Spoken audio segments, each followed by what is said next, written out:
Ah, kita di pertemuan pertama mungkin kita harus mengenal apa itu akuntansi manajemen. Sebelumnya sudah mendapatkan materi tentang akuntansi ya? Juga, Pak. Sudah, alhamdulillah. Terus akuntansi biaya pernah? Belum ya, akuntansi biaya ya. Jadi sebenarnya kalau kita berbicara masalah akuntansi manajemen ini ada kaitannya yang pertama yaitu akuntansi biaya, terus ada akuntansi keuangan. Kalau akuntansi keuangan mungkin Bapak-bapak, Ibu-ibu sudah mendapatkan materi itu. Namun ini adalah kelanjutan daripada akuntansi biaya dan juga akuntansi keuangan. Kalau kita melihat definisi daripada akuntansi manajemen adalah proses pengidentifikasi, mengukur, mengakumulasi, menyajikan, menganalisis, menginterpretasi, mengkomunikasikan kejadian ekonomi yang digunakan oleh manajemen. Lah, ini adalah mulai dari mengidentifikasi suatu kejadian ekonomi sampai dari menginterpretasikan dari kejadian ekonomi lalu dikomunikasikan kepada pihak manajemen, itu gunanya adalah untuk melakukan perencanaan, pengendalian, dan pengambilan keputusan. Jadi di sini kalau kita mengartikan satu-satu, ada akuntansi, ada manajemen. Kalau akuntansi itu berkaitan bagaimana kita menyusun angka, ya kan? Kalau akuntansi biaya itu kan seperti begini. Kalau kita ingin membuat produk, memproduksi, kalau sekarang kan di bulan puasa, produksi marjan, ya kan? Kita melakukan produksi marjan dengan bahan baku sudah ditentukan menghabiskan satu per unit itu 20.000 misal 20.000, lah itu adalah penghitungan dari biaya produksi sehingga nyampe kepada harga penjualan itu masuk dalam akuntansi, tapi akuntansi biayanya. Lah manajemennya itu adalah dalam mengambil suatu keputusan. Jadi makanya di dalam manajemen ini ada perencanaan, pengendalian, dan mengambil keputusan dan penilaian kinerja. Makanya di sini ada dua kalimat yang dijadikan satu yang memang itu dibutuhkan dalam suatu perusahaan. Makanya di sini akuntansi manajemen itu adalah memberikan informasi, menyediakan informasi. Akuntansi manajemen ini menyediakan informasi tentang aktivitas ekonomi yang ada di dalam perusahaan. Untuk apa? Untuk mengambil keputusan atau memang untuk menilai kinerja dalam perusahaan itu. Nah, itu yang dilakukan dalam akuntansi manajemen. Baik itu keputusan yang berkaitan dengan keuangan atau memang non keuangan. Itu adalah dalam akuntansi manajemen. Kalau kita ini kan ada mengidentifikasi, mengukur, mengakumulasi, itu kalau kita kaji satu persatu, ini ada di slide selanjutnya. Nah, aktivitas mengidentifikasi, mengukur, mengakumulasi, dan menyiapkan, menggambarkan proses yang dilakukan oleh akuntan manajemen untuk menyediakan informasi. Jadi misal, kita tadi berikan contoh memproduksi marjan. Jadi mengidentifikasi ketika kita dalam satu tahun memproduksi berapa. Misal kita memproduksi marjan dalam satu tahun sekitar 10.000 unit marjan, ya kan? Mengukur, mengakumulasi dari biaya semuanya, menghabiskan berapa totalnya. Nah, ketika di pertengahan tahun tidak mencapai target. Pertengahan tahun kalau 10.000 kan ketika pertengahan tahun harus terjual minimal adalah sekitar 5.000 unit atau 5.000 marjan yang diproduksi. Nah, di situ tidak sesuai dengan yang diharapkan atau yang sudah dilakukan perencanaan di awal. Makanya di sini menggambarlah itu yang dihitung oleh dalam akuntansi, mengukur, mengakumulasi, dan menyiapkan itu adalah yang dilakukan oleh akuntan manajemen dijadikan suatu informasi. Yang mana informasi ini diberikan kepada siapa? Diberikan kepada pihak manajemen, pihak yang memang membutuhkan mengambil keputusan dalam suatu perusahaan. Lah, informasi yang sudah dibuat itu maka nanti dianalisis. Nah, maka tadi setelah nanti diidentifikasi, mengukur, mengakumulasi, dan terbentuk suatu informasi maka dianalisis. Dianalisis, diinterpretasi, Ini adalah yang dilakukan oleh manajemen untuk mengambil langkah ke depan. Ketika tadi yang diberikan contoh pertengahan tahun ternyata tidak sesuai target. Loh, ini kenapa kok tidak sesuai target? Pertengahan tahun tidak terjual sampai 5.000 unit marjan, tetapi yang terjual 3.000. Ada apa yang ada apa ini? Ada permasalahan apa sehingga tidak sesuai target? Nah, disinilah dilakukan analisis interpretasi untuk mengambil suatu kebijakan atau keputusan. Nah, aktivitas mengkomunikasikan informasi, menggambarkan, menyiapkan informasi berupa laporan kepada manajemen. Nah, tadi yang sudah dibuatkan menyediakan informasi dilaporkan kepada pihak manajemen. Pihak manajemen ini akan membuat suatu keputusan, namanya yaitu merencanakan, mengendalikan, mengambil keputusan. Makanya tadi ketika tidak sesuai target, maka ini namanya mengendalikan. Kenapa kok di sini tidak sesuai target?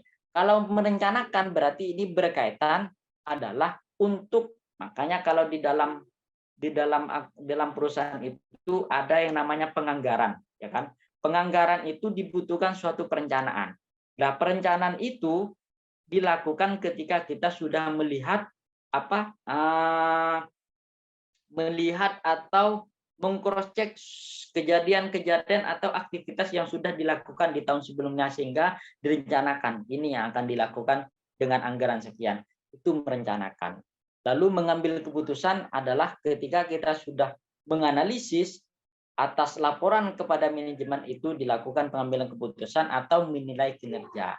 Jadi di sini tadi saya sampaikan ada kaitannya antara akuntansi dan manajemen. Kalau kita melihat ini sebenarnya akuntansi dan manajemen beda jurusannya. Akuntansi itu beda jurusan, manajemen ada jurusan.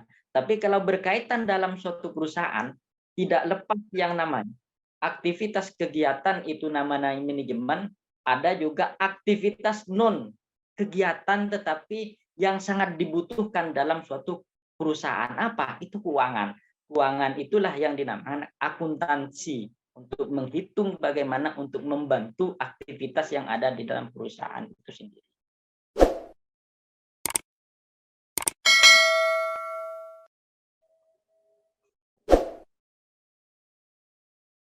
Di daerah kalian sudah adzan Isya belum ya? Sudah, Pak. Oh iya, di sini juga sama, baru adzan. Nah, ini sistem informasi akuntansi manajemen. Sistem informasi akuntansi manajemen ini kalau kita melihat dari alur, ini ada input. Ya kan? Input ini adalah aktivitas atau peristiwa ekonomi yang dilakukan dalam perusahaan. Ini dalam aktivitas perusahaan ini input. Lalu proses ini tadi kalau definisi mengidentifikasi, mengukur, menghitung biaya produksinya berapa, menghitung unit yang diproduksi berapa, menghitung harga pokok produksi per unitnya berapa, terus menghitung berapa jumlah penjualan yang sudah dilakukan itu berapa. Ini ada di proses. Nah, sudah menghitung semuanya maka terbentuk yang namanya laporan. Laporan biaya produksinya, laporan biaya aktivitasnya, laporan pembelian, laporan pemakaian, laporan jam kerja. Nah, laporan inilah nanti yang digunakan oleh manajemen pemakai. Umpan balik ini apa maksudnya? Umpan balik adalah suatu keputusan yang dikeluarkan oleh manajemen. Suatu keputusan yang dikeluarkan oleh manajemen. Nah, ketika sudah diberikan keputusan, apa umpan baliknya? Feedbacknya apa? Ketika diputuskan A, ternyata karena memang di sini tadi dicontohkan margin itu tidak sesuai target, maka ternyata di luar itu ada margin yang lebih murah. Misalnya, ada margin yang lebih murah, biaya produksinya itu 15.000, kalau di luar kita menghabiskan 17.000. Maka itu harus dilakukan analisis. Ternyata kita harus menyamakan, minimal menyamakan harga produksinya ya sama-sama 15 sehingga nanti harga jualnya tidak nyampe 20.000 misal per satu unit marjan. Nah, misal begitulah. Di sini nanti ketika sudah dilakukan kebijakan mengambil keputusan umpan baliknya apa? Apakah nanti akan bertambah biaya unit yang terjual atau memang berkurang atas biaya unit yang terjual. Nah, itu adalah umpan balik atau feedback dari keputusan yang dibuat oleh pihak manajemen. Nah, ini sejarah akuntansi manajemen ya, Bapak-bapak, Ibu-ibu. Sebenarnya akuntansi itu kan kalau kita melihat dari sejarah, sejak zaman Nabi itu sudah ada. Di zaman-zaman Khulafa Rasyidin itu sudah ada yang namanya akuntansi. Kalau sejarah mengatakan bahwa yang menemukan bab yang dinamakan bapak akuntansi itu adalah Luca Pacioli, karena Luca Pacioli yang dianggap sebagai pencetus dengan pencatatan akuntansi. Sebenarnya sebelum itu akuntansi itu sudah ada di zaman Khulafa Rasyidin atau di zaman atau sebelumnya di zaman Nabi. Kalau di Luca Pacioli itu perkembangannya adalah di saat mengeluarkan yang namanya sistem pencatatan double entry system atau pencatatan dengan 2 kaki. Sehingga Luca Pacioli itu disebut sebagai bapak daripada akuntansi. Lah, kalau kita berbicara terkait sejarah akuntansi manajemen, jadi perkembangan akuntansi manajemen ini terjadi pada tahun 1700 hingga 1950. Itu adalah perkembangan munculnya akuntansi manajemen. Jadi munculnya akuntansi manajemen ini pasca adanya pencatatan double entry system. Apa double entry system itu? Mungkin ada yang tahu?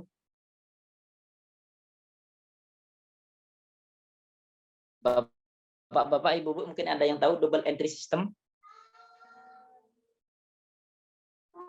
Belum, Pak. Oh, oke, siap.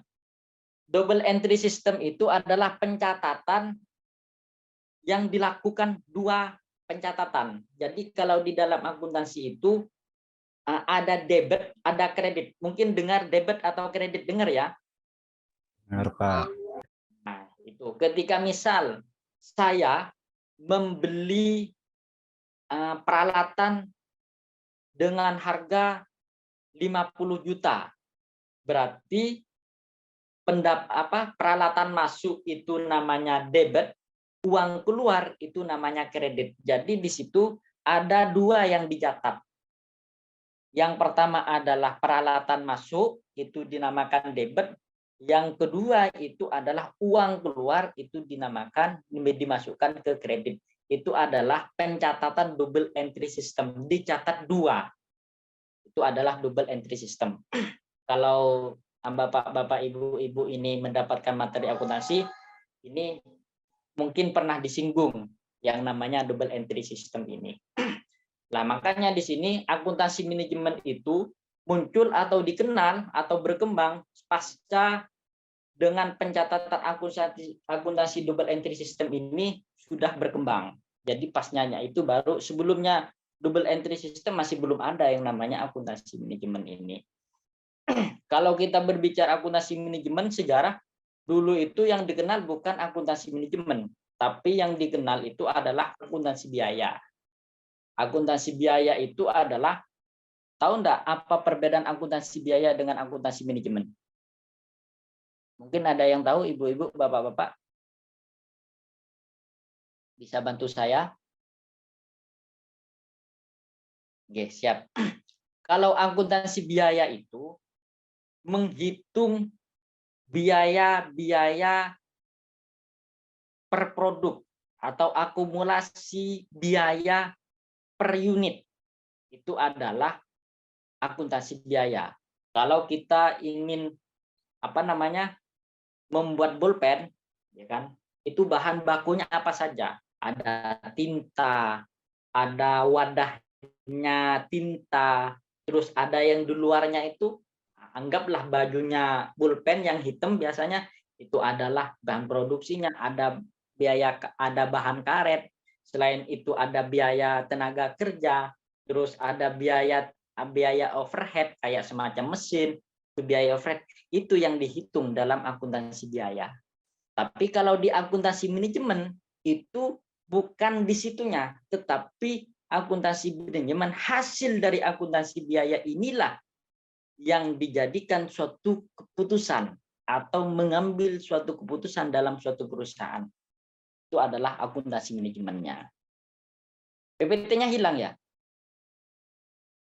Hilang, Pak. Yang Pak. Oke, siap. Ini apa namanya? Laptopnya bermasalah. Enggak apa-apa, sambil lanjut ya, soalnya ini waktunya sudah mepet. Lalu revolusi pertama akuntansi manajemen. Revolusi dulu itu perkembangan akuntansi pada 1700 hingga 1950 ini masih hanya dilakukan dalam suatu perusahaan yang memang masih belum memiliki apa namanya sistem atau teori-teori yang memang dijadikan acuan atau bagaimana landasan dalam akuntansi manajemen. Lah, ketika terjadi revolusi pertama akuntansi manajemen pada tahun 1950 hingga 1980, baru disitulah akuntansi manajemen sudah mulai dimasukkan sebagai mata kuliah di dalam perguruan tinggi. Karena memang melihat kondisi bahwa akuntansi manajemen ini dibutuhkan dalam suatu perusahaan untuk mengambil suatu kebijakan. Karena di dalam suatu ini sudah bisa, ini saya tak masuk dulu ya.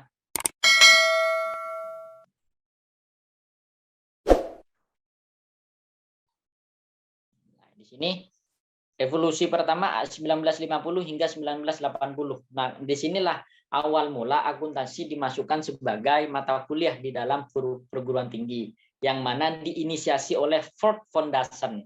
Di mana pertama kali yang memasukkan mata kuliah akuntansi manajemen? Di Universitas Harvard. Tapi sayangnya yang dimasukkan akuntansi manajemen sebagai mata kuliah itu bukan di jurusan akuntansi atau jurusan manajemen, tapi di jurusan program Master of Administration. Ini pertama kali yang memasukkan akuntansi manajemen sebagai mata kuliah. Karena memang di dalam suatu kegiatan perusahaan itu tidak lepas yang namanya akuntansi tentang keuangan, bagaimana mengatur keuangan, dan manajemen bagaimana mengatur kegiatan-kegiatan dalam suatu perusahaan. Karena di dalam suatu perusahaan itu untuk mengambil keputusan tidak lepas yang namanya informasi keuangan. Tidak lepas dari itu. Makanya jangan heran kalau di suatu perusahaan itu pasti akan mengundang atau menggunakan jasa akuntan untuk melakukan analisis laporan keuangan. Apa tujuannya? Adalah untuk mengambil kebijakan yang akan dilakukan di periode atau tahun selanjutnya. Itu adalah pentingnya akuntansi manajemen. Lah, selanjutnya di revolusi kedua, akuntansi manajemen ini mengalami perkembangan yang cukup pesat. Sehingga nanti ke depan kita akan mempelajari yang namanya activity based costing. Jadi mempelajari tentang aktivitas tentang biaya. Aktivitas biaya dasar. Ini yang kita nanti pelajari. Ada juga activity based management. Bagaimana kita mempelajari atau memahami tentang aktivitas manajemen. Yang terakhir adalah balance scorecard. Balance scorecard ini adalah bagaimana kita menilai suatu kinerja dalam suatu perusahaan.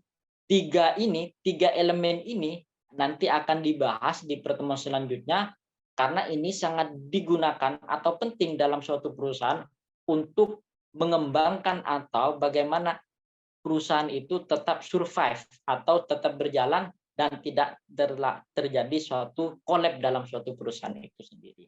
Itu adalah sekelumit sejarah akuntansi manajemen, mulai dari perkembangannya sehingga akuntansi manajemen ini berkembang dan muncul teori-teori atau memang menjadi ciri khas daripada akuntansi manajemen. Apa ciri khas? Activity based costing, activity based management, atau balance scorecard. Ini adalah identitas atau ciri khas daripada akuntansi manajemen itu sendiri. Lanjut. Nah, ini peran akuntan manajemen. Peran akuntan manajemen ini Ada yang bekerja di perusahaan ya? Sudah ada yang bekerja di perusahaan? Ada, Pak. Alhamdulillah. Di bagian apa? Macam-macam, Pak. Di bagian apa mungkin bisa bantu jawab? Oke, siap. Jadi peran akuntan manajemen, ada di mana akuntan manajemen ini? Nah, kalau kita melihat dari struktur dalam suatu perusahaan itu ada direktur utama. Nah, ketika ada direktur utama itu nanti berbagi dua, ada fungsi lini, ada fungsi staf. Fungsi lini ini apa? Fungsi lini ini suatu kegiatan yang memang mengarah langsung pada kegiatan pokok dalam suatu perusahaan itu. Itu adalah fungsi lini. Kalau kita berbicara, saya berikan contoh seperti tadi Marjan. Jadi fungsi lini ini adalah suatu fungsi atau jabatan yang berkaitan langsung dalam proses produksi Marjan. Makanya di sini direktur produksi, manajer produksi. Lah ini di bagian mesinnya siapa? Bagian perakitan ini berkaitan dengan mesin. Bagian mesin itu siapa? Bagian yang membuat itu siapa? Bagian yang menyediakan bahan baku ini siapa? Ini adalah fungsi lini yang berkaitan langsung dalam pokok produk, berkaitan langsung dalam produksi yang dilakukan dalam suatu perusahaan. Sedangkan fungsi staf ini tidak berkaitan langsung dalam aktivitas atau kegiatan perusahaan atau aktivitas untuk menghasilkan produk, tidak berkaitan langsung. Jadi ini tidak berkaitan dalam kegiatan atau proses produksi Marjan, tidak. Tapi walaupun tidak berkaitan langsung, di fungsi lini ini memberikan peran penting dalam menjalankan aktivitas produksinya. Karena apa? Karena dalam keuangan ini ada di fungsi staf. Makanya di sini ada direktur keuangan, ada controller, ada treasurer. Treasurer ini adalah bendahara, controller itu pihak yang mengontrol. Jadi ada fungsi kontrol, ada fungsi treasurer ini sebagai bendahara yang memegang uang, jadi yang mengeluarkan uang ini, yang menerima uang ini, yang melakukan pembiayaan adalah treasurer, yaitu bendahara. Lah, akuntan manajemen ini ada di controller. Ada di controller adalah bagaimana dia itu mencatat aktivitas keuangan. Jadi yang mengeluarkan itu adalah bendahara, namun yang mencatat ini ada di controller.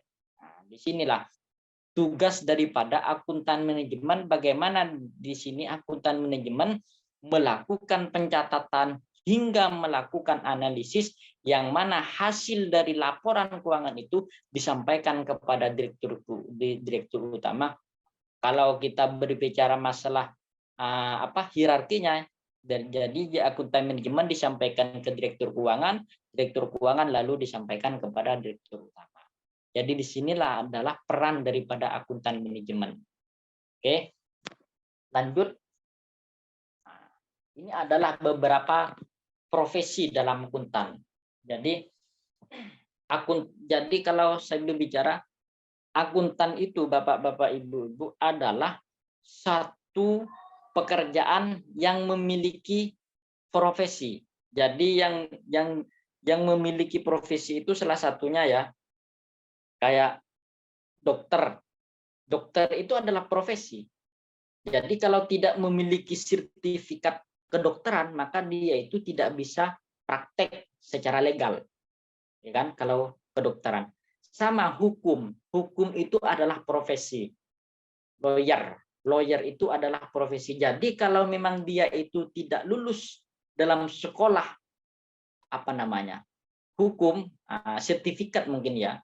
Jadi sekolah advokat tidak lulus dan tidak mendapatkan sertifikat advokat, maka mereka itu tidak bisa melakukan aktivitas atau pendampingan secara legal.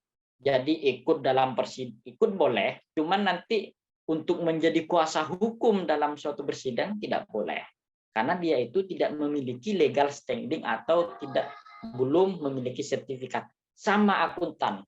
Akuntan itu tidak bisa melakukan analisis laporan keuangan kalau tidak memiliki sertifikat akuntan. Jadi nanti di akhir nanti dijelaskan sekolah-sekolah yang bisa menunjang seorang akuntan itu bisa dikatakan profesional. Jadi di sini ada beberapa profesi dalam akuntan. Ada akuntan publik. Akuntan publik ini pekerjaannya ada di KAP, kantor akuntan publik. Ini sifatnya adalah akuntan eksternal. Mereka itu diundang oleh perusahaan untuk melakukan analisis atau melakukan Audit, Pak. mengaudit laporan keuangan dan menyampaikan hasil audit dari laporan keuangan. Jadi nanti laporan keuangan atau mengaudit kinerja atau apa, ini adalah tugas daripada akuntan publik. Ini ada sekolahnya. Ada akuntan pemerintah. Akuntan pemerintah ini kan auditor namanya, sorry ya, auditor ya. Akuntan pemerintah. Jadi ini akuntan di sini bekerja di bidang pemerintah. Jadi banyak akuntan pemerintah itu banyak di inspektorat. Kalau di tingkat kabupaten ya inspektorat, atau di BPKAD, Badan Pengelolaan Keuangan Aset Daerah. Atau di provinsi itu ada namanya BPK, Badan Pengelolaan Keuangan ya, BPK, pengawasan pengelolaan ya. BPKP, Pak. Provinsi. BPKP ya. Ya. Ada juga DPP apa itu? Analisis transaksi keuangan yang menyampaikan ada suatu transaksi yang tidak jelas di Menteri Keuangan, ada PPATK. PPATK. Itu banyak bekerja di sana sebagai akuntan pemerintah. Dan tidak sedikit juga akuntan pemerintah ini, seorang akuntan ini juga banyak di KPK. Karena ini apalagi ada yang namanya sekarang itu profesi akuntan forensik. Akuntan forensik itu kebetulan saya S2-nya mengambil jurusan akuntan forensik yang berkaitan langsung bagaimana kita itu memecahkan suatu kasus yang berkaitan dengan fraud. Fraud itu apa namanya? Kecurangan ya, kecurangan. Nah, itu bagaimana kita itu memecahkan suatu kecurangan terkait dengan keuangan. Nanti itu ada juga fraud melihat dari teori triangle, ada teori heksagon, itu juga masuk dalam akuntansi forensik. Ini ada profesi baru ini, profesi baru, namun sekarang masih belum dikenal. Tapi ke depan akuntan forensik ini nanti akan dicari oleh perusahaan, lagi-lagi oleh pemerintah. Karena ini melihat dari perannya, tugasnya itu sangat penting bagaimana kita ini melakukan audit atas laporan keuangan yang memang tercium adanya suatu fraud atau kecurangan. Ada akuntan pendidik. Kalau akuntan pendidik ini kayak saya. Kebetulan saya memang S1, S2-nya mengambil jurusan akuntansi. Jadi setelah mengambil jurusan akuntansi, S2-nya langsung mengajar masuk di akuntan publik. Ada juga akuntan manajemen. Lah di sini di dalam mata kuliah ini ada di akuntansi manajemen ini orang yang melakukan analisis atau melakukan pengumpulan sehingga melakukan laporan keuangan menjadi laporan keuangan, itu namanya akuntan manajemen. Kalau akuntan manajemen ini berbeda dengan akuntan publik. Kalau akuntan publik ini adalah akuntan yang independen karena dari luar. Kalau akuntan pemerintah ini ada di dalam. Dan akuntan manajemen ini juga ada di dalam perusahaan. Yang memang independensinya itu lebih mengarah kepada, lebih condong kepada perusahaan. Jadi bagaimana independensinya daripada akuntan manajemen ini berhubungan langsung dengan perusahaan itu sendiri, karena memang akuntan manajemen ini ada di dalam suatu perusahaan itu. Tugas akuntan apa? Ya tadi itu menyediakan informasi terkait dengan biaya produk serta informasi untuk mendukung dalam mengambil keputusan dalam suatu perusahaan. Ini adalah profesinya. Profesi dari akuntansi manajemen itu adalah akuntan manajemen. Sudah selesai ya? Jam berapa? 19.15. 19.15, Pak. Oke, terakhir ini ya. Sebenarnya masih ada ini PPT, masih kode etik. Nah, tidak terakhir. Nih. Jadi ada beberapa sertifikasi di bidang akuntansi tadi disampaikan, sertifikasi bidang akuntansi, karena ini sertifikasi bidang akuntansi ini sebagai penunjang bahwa mereka itu berkompeten dalam melakukan audit atau melakukan aktivitas akuntansinya. Ini ada CPMA, Certified Professional Management Accounting. Nah, di sini kalau kita menjadi akuntan manajemen, maka kita kalau ingin dikatakan kompeten, maka kita mengambil sekolah Certified Professional Management Accounting. Ada BAP, bersertifikat akuntan publik. Tadi menjadi auditor eksternal yang mengambil ini, tapi prosesnya lama. Jadi ada teman saya itu mengambil sekolah akuntan yang berkaitan dengan akuntan publik ini selama 1 tahun memang.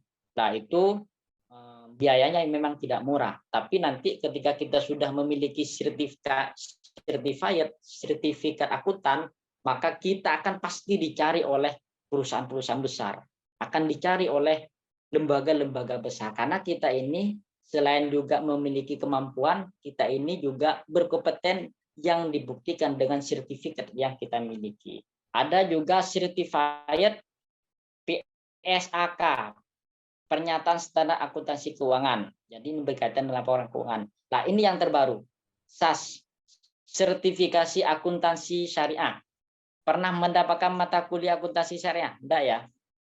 Mungkin enggak, karena memang ini berkaitan langsung dengan akuntansi. Kalau manajemen enggak ada. Nah, ini adalah profesi baru.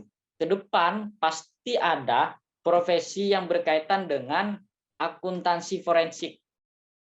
Ada ACFE, itu sudah ada lembaganya sekarang. ACFE itu lembaga ACFE yang mana lembaga itu nanti yang menaungi seorang akuntan forensik itu sendiri. Mungkin itu dari saya. Nanti PPT-nya saya akan share ya, sambil lalu nanti bisa dipelajari atau dibaca oleh bapak-bapak. Mungkin ada pertanyaan, saya persilakan kepada bapak-bapak, ibu-ibu. Kayaknya cukup. Cukup ya? Mbak Devi bertanya, Pak. Izin bertanya. Oke, siap. Pak, mau tanya, nanti ke depan untuk kita presentasi itu, sebelum presentasi H-1, materinya sudah dikirim di grup ya, Pak? Supaya menjadi bahan untuk kami bikin ini, apa, PowerPoint. Atau materinya kita cari sendiri. Suaranya nggak jelas suaranya. Halo, Pak. Jelas suara saya, Pak? Siap. Ya, jelas. Pak, untuk kedepannya presentasi yang akan kami lakukan itu H-1 materinya dikirim di grup, Pak, atau materinya dikasih tahu baru kita bahannya cari sendiri. Lalu bagaimana, Pak? Untuk presentasi ke depan mungkin ini saya memberikan kebebasan kepada bapak-bapak, ibu-ibu. Cuman kalau harapan dari saya, ini sebenarnya materi sub pokoknya nanti saya kirim. Cuman nanti yang mencari bahan untuk didiskusikan atau dipresentasikan itu dari jenengan sendiri. Tapi sub pokoknya nanti saya akan kirim agar nanti yang dipresentasikan oleh bapak-bapak, ibu-ibu ini tidak melenceng dari pokok pembahasan yang kita nanti bahas di selesai presentasi dari bapak-bapak, ibu-ibu. Jadi ini misal kita berbicara masalah mengenal akuntansi manajemen. Jadi nanti sub pokoknya saya akan kirim tentang kode etik manajemen, tentang sejarah manajemen, seperti apa sejarah manajemen, terus pengertiannya akuntansi manajemen seperti apa, begitu. Jadi untuk mempermudahkan dari bapak-bapak, ibu-ibu ini, mungkin nanti buat PPT saja. Jadi PPT itulah nanti jadikan bahan oleh bapak-bapak, ibu-ibu untuk melakukan presentasi. Jangan lama-lama, cukup 15 menit lah cukup. Karena ini kan biar tidak terlalu lama karena waktunya memang singkat sekali. Karena apa tujuannya saya berikan tugas seperti itu? Yang pertama, Bapak-bapak, Ibu-ibu ini biar memiliki pemahaman, walaupun itu tidak sepenuhnya, minimal kita itu tahu, oh sekarang ini materinya ini, pokok-pokoknya ini nanti yang akan dibahas begitu. Lah nanti PPT yang dibuat oleh Bapak-bapak, Ibu-ibu nanti lebih baik di-share di grup, biar nanti Bapak-bapak, Ibu-ibu ini yang lain yang tidak bertugas untuk presentasi juga ikut membaca. Lah nanti Bapak-bapak, Ibu-ibu yang bertanya kepada si presentasi atau nanti bertanya kepada saya pada saat saya menjelaskan itu akan memiliki poin plus. Poin plus nanti akan mendapatkan nilai begitu. Ya. Cukup ya? Lupa. Baik, terima kasih ya Pak. Baik, Pak. Terima kasih, Pak. Cukup, Pak.